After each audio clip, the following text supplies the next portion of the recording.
नमस्कार साथियों, मैं doctor Manoj Ahuja news channel में आपका हार्दिक अभिनंदन करता हूं।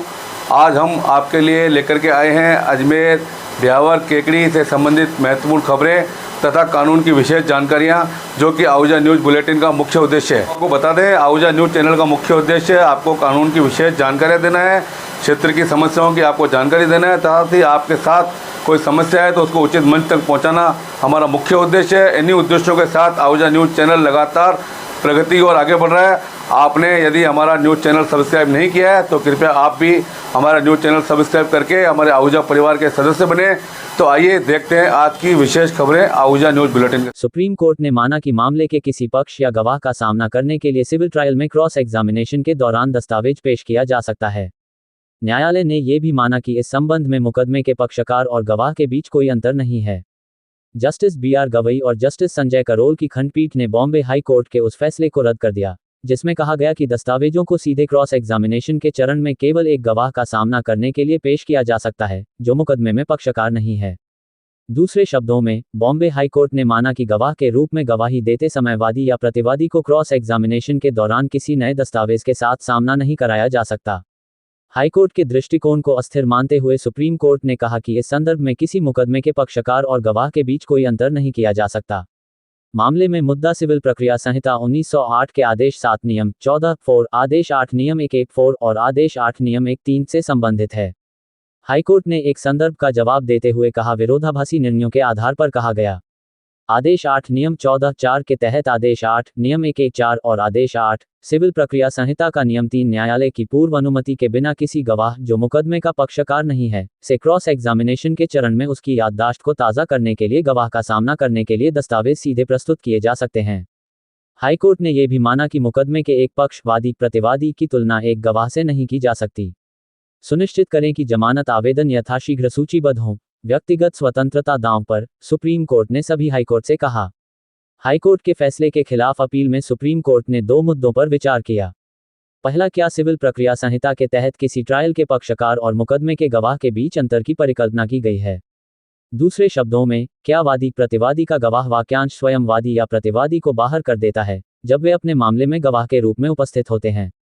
दूसरा, क्या कानून के तहत और अधिक विशेष रूप से आदेश 7 नियम 14, आदेश 8 नियम 1, आदेश 8 नियम 1 आदि वादी प्रतिवादी के गवाह या दूसरे पक्ष के गवाह वाक्यांश के उपयोग के आधार पर किसी मुकदमे के पक्ष से क्रॉस एग्जामिनेशन करने वाले पक्ष को उसके प्रयोजनों के लिए दस्तावेज प्रस्तुत करने का आदेश देता है। प्रतिवादी से क्रॉस एग्जामिनेशन करते समय मुकदमे के पक्षकार और गवाह के बीच कोई अंतर नहीं।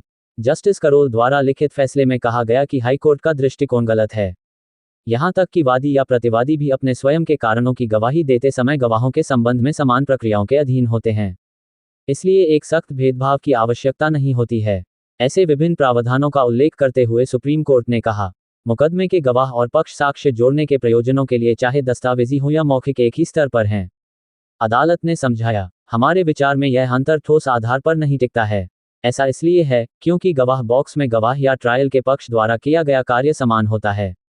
अदालत ने कहा, संहिता और साक्ष्य अधिनियम के प्रावधान गवाह के रूप में कार्य करने वाले मुकदमे के पक्ष और अन्यथा ऐसे पक्ष द्वारा गवाही देने के लिए बुलाए गए गवाह के बीच अंतर नहीं करते हैं।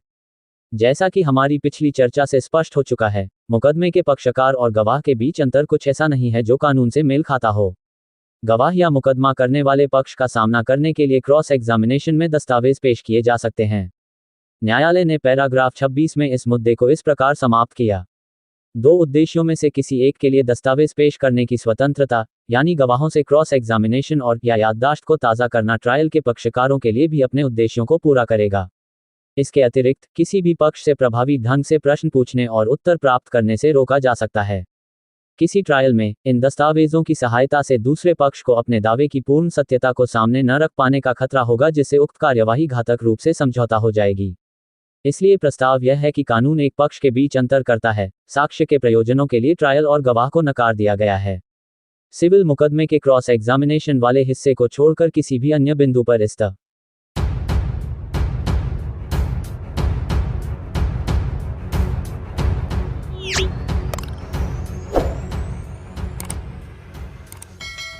लायंस क्लब केकड़ी के तत्वाधान में डीडी नेत्र फाउंडेशन कोटा के द्वारा स्वर्गीय श्रीमती रामकन्या देवी एवं स्वर्गीय राकेश कुमार जी मुंदड़ा की स्मृति में लायंस भवन जयपुर रोड केकड़ी में नेत्र चिकित्सा शिविर संपन्न हुआ।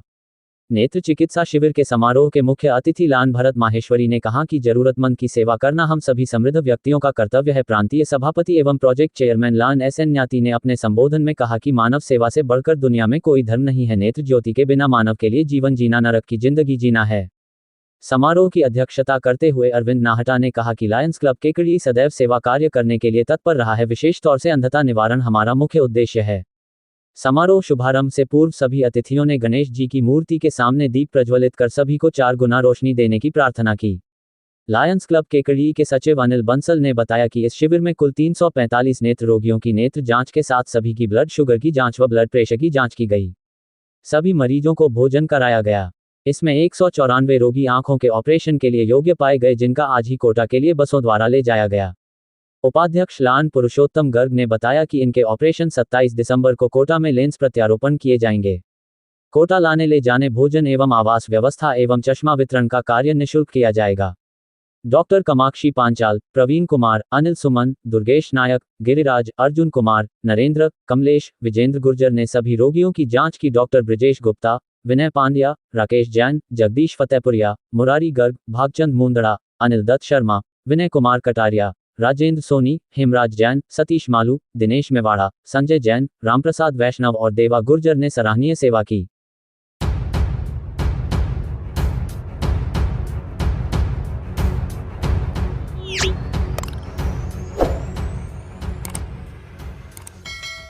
कस्बे के 5 स्टार प्रेस क्लब ने मंगलवार को गत वर्ष की उपलब्धियों को लेकर खुशी जाहिर करते हुए स्नेह मिलन का आयोजन करते हुए गत वर्ष का लेखा जोखा प्रस्तुत कर नव वर्ष 2024 के विजन पर मुद्दे निर्धारित किए।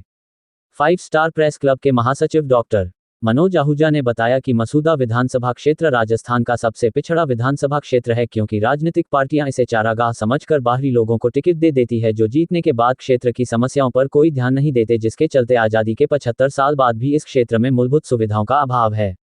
इन स्थितियों को देखते हुए कस्बे के पत्रकारों ने मिलकर 5 स्टार प्रेस क्लब का गठन किया, जिसका मुख्य उद्देश्य क्षेत्र का विकास करवाना था।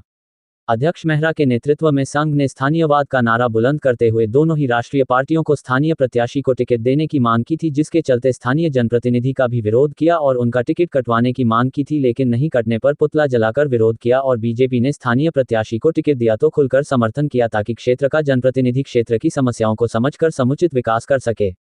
स्थानीय पत्रकारों के निवेदन पर विधानसभा क्षेत्र के सभी पत्रकारों ने साथ व सहयोग दिया, जिसके चलते स्थानीय जनप्रतिनिधि की भारी मतों से जीत हुई है, जिसको लेकर संगठन के साथियों में खुशी व उत्साह का माहौल है। इसलिए आज सभी साथियों ने एक दूसरे को मिठाई खिलाकर खुशी जाहिर करते हुए अभिनंदन किया।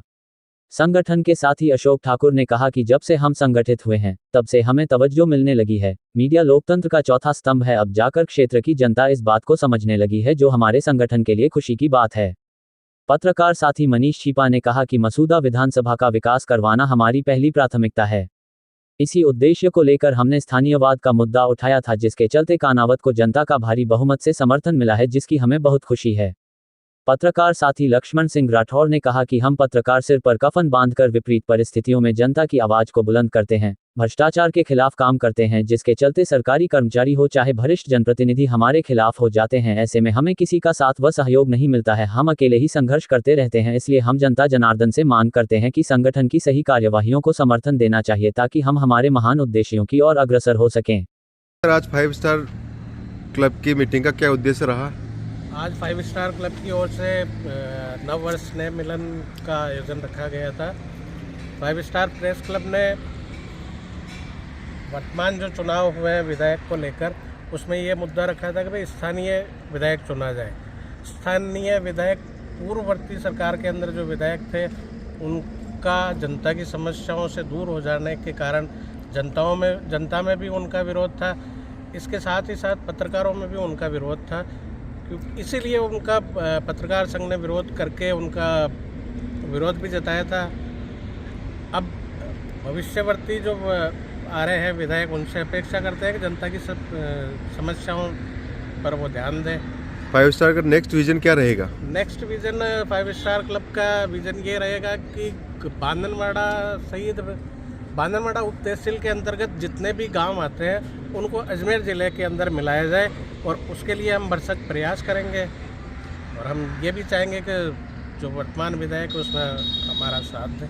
5 स्टार के बारे में कुछ आज से करीब 3 साल पहले 5 स्टार प्रेस क्लब का गठन इस उद्देश्य को लेकर किया गया था कि क्षेत्र की समस्याओं को प्रॉपर मंच पर स्थान नहीं दिया जा रहा था। और मसूदा विधानसभा क्षेत्र जो सबसे जिले में क्या पूर्वासन में पिछड़ा है, आज़ादी के 75 साल बाद भी यहाँ पे कोई विकास नाम की कोई चीज़ नहीं हुई है। तो हम लोगों का उद्देश्य था कि भाई क्षेत्र का विकास हो, प्रॉपर हमारी बात सुनी जाए।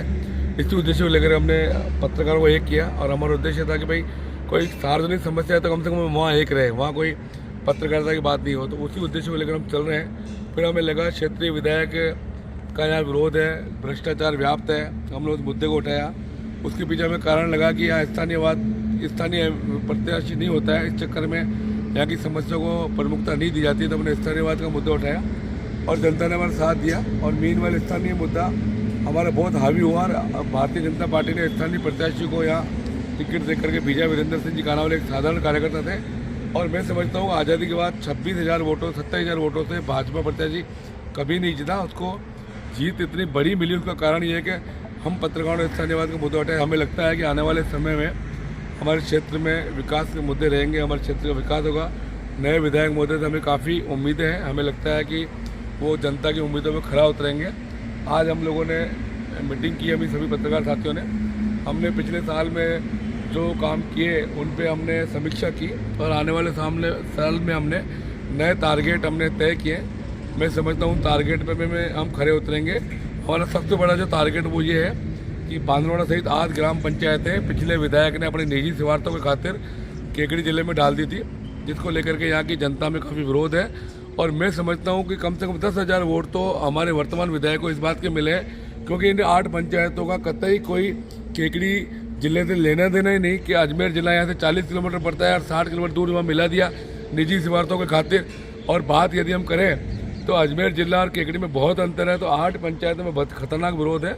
हमने आने वाले समय में ये टारगेट लिया है कि चूँकि अभी सरकार बनी है, मंत्री बनने हैं, लोकसभा के भी चुनाव है, अभी हम इस फिलहाल नहीं करेंगे, लेकिन आने वाले समय हमारा टारगेट ये है कि जो 8 पंचायतें गलत तरीके से दोनों एमएलए ने, पिछले एमएलए ने मिलकर के निजी स्वार्थों के खातिर केकड़ी में मिलाई है, हम उसको अजमेर जिले में वापस शामिल करवाएंगे। ये हमारा मुख्य टारगेट है। और क्षेत्र में थोड़ा विकास हो और भ्रष्टाचार का नाश हो, विकास के काम हो, लगना चाहिए पर सरकार बदली, ये हमारा मुख्य उद्देश्य है। हम उस उद्देश्य पर काम करेंगे। ये हमारा आज की मीटिंग का मेन उद्देश्य है। बोलो जय श्री राम। जय श्री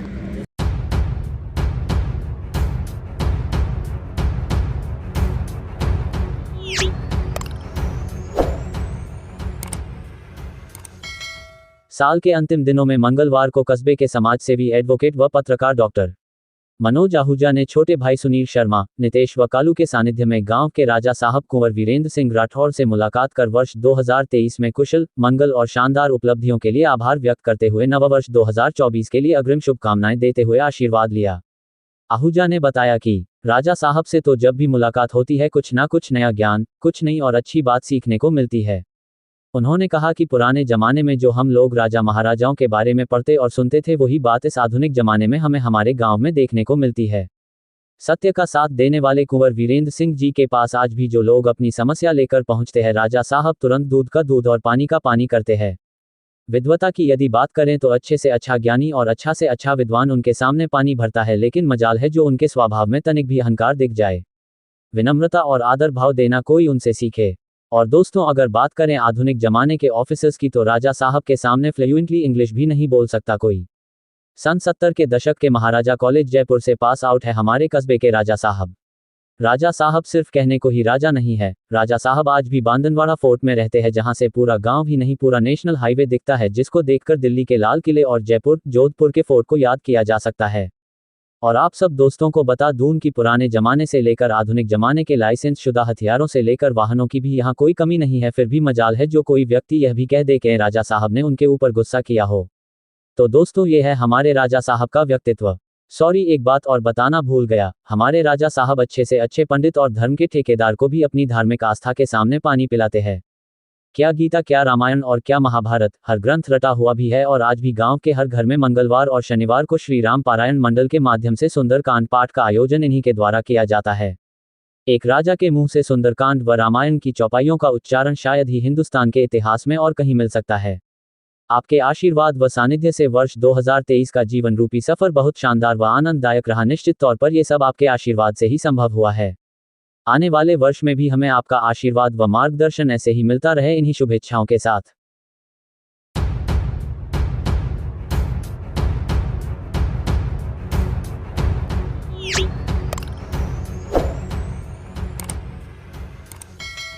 राजस्थान उच्च न्यायालय जयपुर की खंडपीठ द्वारा भिनाय थाना क्षेत्र के कंडराटी गांव निवासी भागचंद पुत्र रामलाल जाट व भंवर सिंह पुत्र नारायण सिंह राजपूत निवासी कंडराटी को मरे हुए व्यक्ति के दस्तावेजों से मोटरसाइकिल फाइनेंस करवाकर फर्जीवाड़ा करने तथा धोखाधड़ी करने के मामले में जमानत पर रिहा करने के आदेश पारित किए हैं।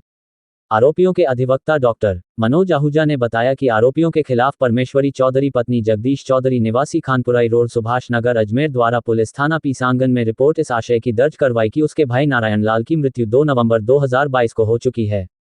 आरोपियों ने उसके भाई की मृत्यु के बाद कपटपूर्वक उसके दस्तावेज प्राप्त करके जलसाजी कर उसके मृतक भाई के नाम से हीरो स्प्लेंडर मोटरसाइकिल खरीदकर पीसांगन स्थित नाकोड़ा ऑटोमोबाइल से फाइनेंस करवा ली। फाइनेंस में भागचंद के मोबाइल नंबर का उल्लेख है तथा मोटरसाइकिल भंवर सिंह के कब्जे में है। परिवादिया ने बताया कि उक्त आरोपियों द्वारा एक संगठित गिरोह बना रखा है जो मरे हुए लोगों के दस्तावेजों का दुरुपयोग कर उस पर लोन लेकर फर्जीवाड़ा करते हैं। उक्त रिपोर्ट पर पुलिस ने बाद अनुसंधान आरोपियों को गिरफ्तार कर न्यायालय में पेश किया, जहां से उन्हें जेल भेजा गया। आरोपियों की ओर से एडवोकेट डॉक्टर मनोज आहूजा, रविंद्र पालीवाल व प्रमोद भाटी ने जमानत याचिका प्रस्तुत कर तर्क दिया कि आरोपियों के खिलाफ रंजिशवश झूठी रिपोर्ट दर्ज करवाई गई है। आरोपियों के खिलाफ पूर्व में कोई मुकदमा पंजीबद्ध नहीं है। अन्वीक्षा में समय लगने की संभावना है तथा अनुसंधान पूर्ण हो चुका है आदि तर्कों से सहमत होते हुए न्यायाधिपति द्वारा आरोपियों को 50,000 रुपये के निजी मुचलके तथा 25,000 रुपये की 2 जमानतें पेश करने पर रिहा करने के आदेश दिए, जिसकी पालना में मंगलवार को शीतकालीन न्यायाधीश के समक्ष जमानत मुचलके पेश करने पर आरोपियों का रिहाई आदेश जारी किया गया।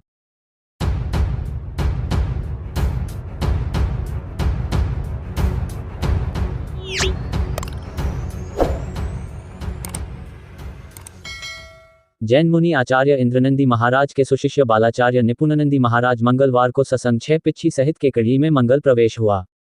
शाश्वत तीर्थराज समेत शिखर की पदयात्रा के सानंद संपन्न होने के पश्चात धर्मनगरी केकड़ी में भव्य मंगल प्रवेश सापुंदा रोड स्थित नेमिनाथ वाटिका से मय बैंड बाजे व मां विजयंती जयघोष के साथ भव्य जुलूस के साथ नेमिनाथ मंदिर, ऋषभनाथ जिनाले होते हुए घंटाघर स्थित आदिनाथ मंदिर में मंगल प्रवेश हुआ।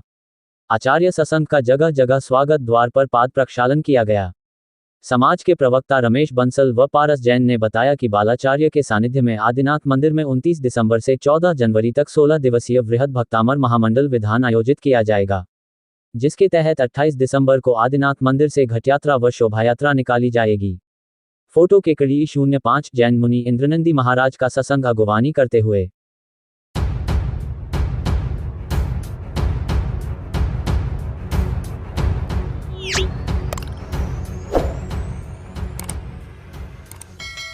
निर्वाचन आयोग द्वारा राज्य के नगरीय निकायों में 31 अगस्त तक विभिन्न कारणों से रिक्त हुए कुल 8 सदस्यों के पदों पर उपचुनाव कराने का निर्णय लिया गया है। इसमें नगर परिषद केकड़ी के वार्ड संख्या 9 के रिक्त हुए सदस्य पद पर उपचुनाव 10 जनवरी को होंगे। जिला निर्वाचन अधिकारी डॉक्टर भारती दीक्षित के अनुसार केकड़ी नगर परिषद में रिक्त हुए वार्ड 9 के सदस्य पद के लिए लोक सूचना जारी की जा चुकी है। नामांकन पत्र शनिवार 30 दिसंबर तक प्रातः 10:30 बजे से दोपहर 3 बजे तक प्रस्तुत किया जा सकेगा।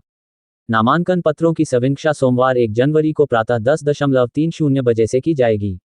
अभ्यर्थिता का बुधवार 3 जनवरी को दोपहर 3 बजे तक नाम वापस लिया जा सकेगा। उन्होंने बताया कि चुनाव चिन्हों का आवंटन गुरुवार 4 जनवरी को किया जाएगा। उपचुनाव में मतदान बुधवार 10 जनवरी को प्रातः 8 बजे से सायं 5 बजे तक किया जाएगा। मतगणना गुरुवार 11 जनवरी को प्रातः 9 बजे से की जाएगी। चुनाव कार्यक्रम की घोषणा के साथ ही संबंधित निर्वाचन क्षेत्रों में आदर्श आचरण संहिता के प्रावधान तुरंत प्रभाव से लागू हो गए हैं।